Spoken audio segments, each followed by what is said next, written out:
nos entienda un poco, porque a veces nos quedamos mucho en términos legales que la gente no entiende. Esta decisión que toma el Tribunal Federal Electoral, ¿es una decisión apegada a derecho o no? Sí, indudablemente sí está apegada a derecho. ¿El criterio no? Exactamente. En cuanto al criterio podemos disentir, como lo hicieron algunos de los propios magistrados, hubo disenso, no hubo el consenso, y sin embargo, bueno, en nuestra estructura jerárquica de la aplicación de la justicia es una cosa juzgada. Causó Estado y tiene que ser aplicable ya, nos guste o no nos guste, y en lo sucesivo, bueno, hay que darle la credibilidad a quienes hoy integran el Consejo General del Instituto Electoral de Querétaro, porque ya es una cosa juzgada, ya causó Estado, a ver, no es modificable. Políticamente hubo injerencia, esto se tornó un asunto político, se fue del tema jurídico al tema político, don Héctor. Yo creo que sí, y si observamos un poquito con detenimiento el contenido de la resolución, podremos ver cómo incluso uno de los magistrados hace hincapié, hace referencia, que por el hecho de que estuvieron ausentes 9 diputados de la fracción parlamentaria de Acción Nacional, se le aplica la sanción. Dice, no estoy de acuerdo con la resolución en cuanto a que sean por las 2/3 partes, de acuerdo al criterio que aplicaron la mayoría, pero sí estoy de acuerdo porque renunciaron a su derecho de participar, de haber debatido, de haber propuesto, de haber buscado el consenso en el seno del Pleno de la Legislatura. ¿Y no tiene políticamente cierta lógica eso, don Héctor? El hecho de que un partido político, hoy fue Acción Nacional, pero puede ser cualquier partido político, pueda caer en sabotear una decisión o una elección simplemente por un asunto de un capricho o de una falta de negociación. Bueno, yo creo que esto da pauta precisamente para que los legisladores en lo sucesivo puedan cubrir una serie de lagunas que se tienen no solo en la propia Constitución, sino algunas otras leyes secundarias, leyes reglamentarias, con la finalidad de que efectivamente ni las mayorías avasallen a las minorías, ni tampoco las minorías impongan condiciones a las mayorías. Yo creo que debe de haber una sanción, pero no de esta naturaleza.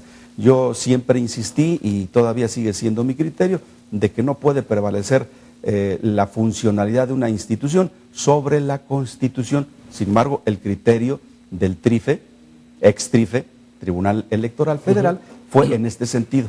Prevaleció la funcionalidad sobre el criterio que ellos están aplicando, ¿verdad? El magistrado Penagos fue el que determinó que pudiera ser de esta manera, apoyado por la mayoría de los 7 que integran la Sala Superior del Tribunal Electoral Federal. ¿Quién gana y quién pierde en esta decisión del TRIFE? Yo creo que todos pierden, porque quedó claro en el sentido de que no hubo la capacidad de llegar al consenso entre los 25 diputados, las 6 fuerzas políticas que integran esta legislatura. Yo creo que es un acicate para que necesariamente todos los acuerdos, y ahí está algunos de los artículos de su propia ley orgánica del Poder Legislativo, que a través de la Junta de Concertación Política se busquen los consensos para efecto de que quienes tienen la representación popular, y no olvidemos que Acción Nacional tiene el 40% de la representación hacia el interior de la legislatura, y bueno, es una enseñanza para que en lo sucesivo se pongan de acuerdo. Y no está por demás mencionar el llamado que le hizo en un momento determinado el propio titular del Poder Ejecutivo del Estado, cuando decía que es necesario llegar a los consensos, a los acuerdos, para privilegiar las instituciones. De otra forma, bueno, podríamos seguir teniendo este tipo de descalabros y que terceros ajenos a nuestra entidad tengan que decirnos qué es lo que dice la ley, cómo debe de interpretarse. Y no aquí nosotros los queretanos, que bien pudimos haber dicho cuál es el sentido, y así se había venido manejando durante muchísimos años con este criterio. 2/3 partes de 25 son 17. Y así, aún cuando el propio PRI tenía 16 votos en la bolsa, se buscaba el consenso de 17 votos como mínimo. Pero Acción Nacional no quiso, ¿no? En este caso, Acción Nacional tal vez no lo lograron convencer. ¿O no le llegaron al precio? Seguramente alguna situación muy parecida pudo haber sucedido. ¿O era muy caro el precio? O también pedían demasiado. Bueno, pues yo nada más finalmente le quisiera preguntar, Héctor, ¿el gobernador Calzada pierde o gana con este asunto? Yo creo que a estas alturas ya el gobernador Calzada gana, porque tenemos ya un instituto electoral con sus consejeros funcionando constitucional y legalmente en forma, para que estos estén ya con la certeza de que todos sus actos que hayan estado y que estén realizando lo sucesivo están apegados a derecho precisamente, están no solo legalmente fundamentados, sino ya legitimados por la decisión tomada por la Sala Superior del Tribunal Federal Electoral. Muy bien. Don Héctor, como siempre, gracias por su paciencia, por su tiempo en el análisis, pero sobre todo por su experiencia, porque insisto, usted es uno de los hombres que más saben, más respetados, y aunque a veces dicen que la ley tiene que ver mucho con interpretación, me parece que bueno, también tiene que ver mucho con la política de hoy, pues definitivamente las cosas dieron para un lado, aunque pudieron haberse dado para otro. Sin embargo, yo creo que es una buena oportunidad para que los legisladores, insisto, creo que tengan esta posibilidad, reitero, de mejorar nuestra legislación para evitar que un concepto sea multívoco y que cada quien lo pueda interpretar de distinta manera. Es cuando se debe ser preciso, conciso y evitar vaguedades en la interpretación. Muy bien, muchas gracias, don Héctor. Buenas noches. Gracias, don Héctor Parra, nuestro analista en temas constitucionalistas. Una pausa comercial. Bueno, pues está esta noche con nosotros y le aprecio mucho al coordinador parlamentario del Partido Revolucionario Institucional en la Cámara de Diputados, al diputado Irán Rubia, quien esta noche saludo. ¿Cómo estás, diputado? Buenas noches. Bien, Rafa, buenas noches al auditorio. ¿Cómo se ve hoy desde la Cámara de Diputados lo que ocurrió con la decisión del Tribunal Electoral, diputado? No solamente, te lo digo como periodista, sino como diputado. Decía Héctor Parra hace un minuto, hay que entrar a hacer algún análisis, hay que reformar la ley, está bien, cómo después de esta tormenta política electoral dentro del partido, dentro de la Cámara, ¿cuáles son las enseñanzas que deja todo esto, Irán? Por supuesto que las hay. Hay que decir con objetividad que con todo y lo amplia y lo difícil que fue esa resolución, no deja satisfechas las expectativas de los integrantes de la legislatura. Entiendo que mucho menos las del Grupo de Acción Nacional. ¿A qué me refiero?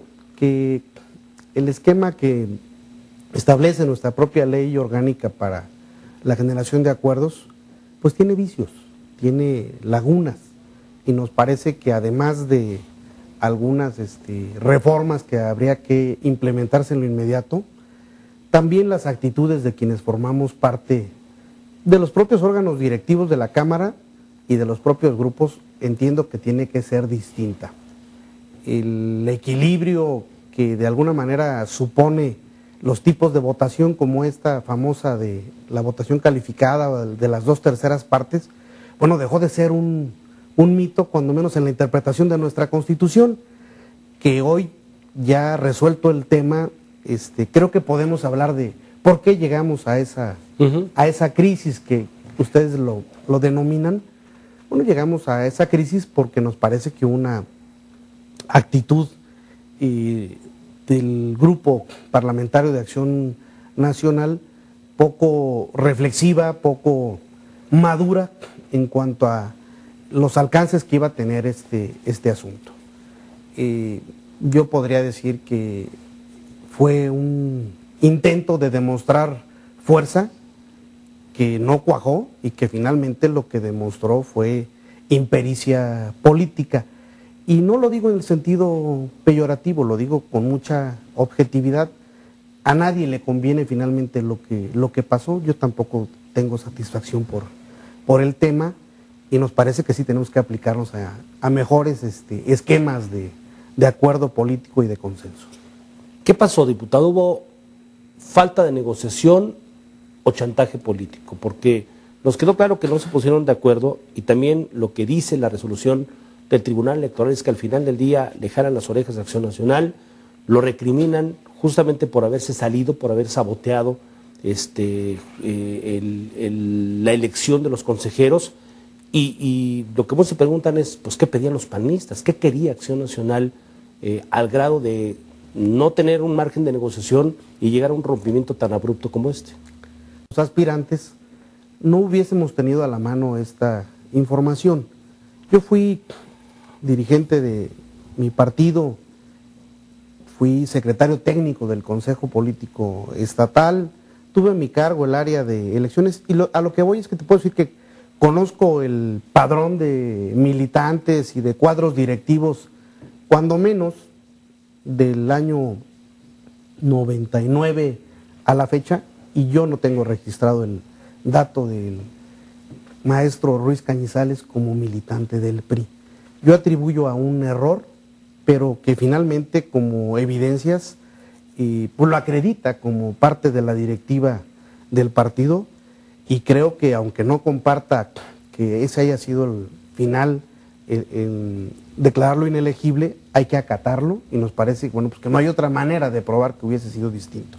En el proceso de acreditación de los requisitos, igual para él que todos los demás aspirantes, en una manifestación bajo protesta de decir verdad, nos señalaron si militaban o si tenían alguna relación con partido alguno y de qué etapa, porque no es requisito de que no hayan sido, sino dentro de cierto tiempo, ¿verdad? De tal suerte que en un proceso de buena fe, nosotros dimos por válida esa información, porque además en la tarea que realizamos todos de investigación, porque no fue el único consejero que pudiese haber generado alguna duda, se investigó y no hubo quien hiciera este señalamiento. Finalmente, me parece que en congruencia a lo que señalamos respecto de la resolución, hay que acatarla.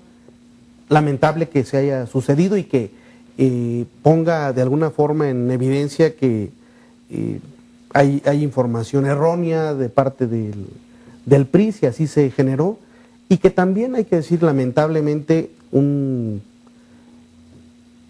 perfil interesante, una gente preparada que yo estoy convencido podría haber sido de mucha aportación su trabajo al instituto, pues se haya quedado de lado. Salud. Hoy podemos decirlo, que en los hechos no llegamos a que pusieran ellos nombres en la mesa. Nosotros siempre insistimos en perfiles más que nombres, más que en porcentajes. El Instituto Electoral de Querétaro en su órgano directivo, pues es muy claro qué tipo de perfil requiere. Y nos parece que nunca se entendió esto de parte del Grupo de Acción Nacional. Con su coordinador fuimos avanzando en las diferentes etapas y llegó una en donde, pues en los hechos pesaba más la opinión del dirigente de su partido, que también es miembro de la bancada, que la del propio coordinador. Todavía el día de la propia sesión, por eso inició tarde, buscamos todavía acercarnos ya a que bajáramos los nombres que ellos proponían. Podemos decir que en algunos que ahí tuvimos oportunidad de comentar había coincidencias, pero minutos después se caía la propuesta porque era otra la opinión de quien iba a tomar la decisión. Por eso hicimos varios recesos, todavía en un intento por tratar de rescatar el tema.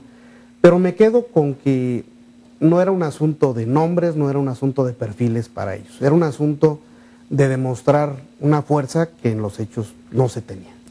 Es evidente que el gran perdedor de este asunto es el Partido Acción Nacional.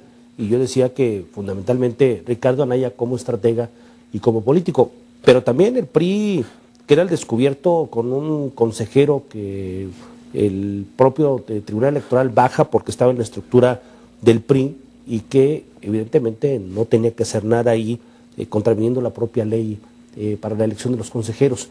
¿Qué pasó ahí, diputado? ¿Por qué se hace esto que desde fuera lo vemos como una especie pues de intentona de meter a un priista pues como un representante en un consejo electoral que debe ser ciudadano? Claro, yo lamento y tengo que decir con mucha objetividad también que en el proceso de... ¿No era priista? ¿Ustedes no lo veían, no lo reconocían como militante del partido? No lo reconocíamos como militante ni como cuadro directivo del partido. Es más, yo decía en el primer momento que conozco la información, conozco los estatutos de mi partido a la perfección, ese cargo no existe dentro de los estatutos.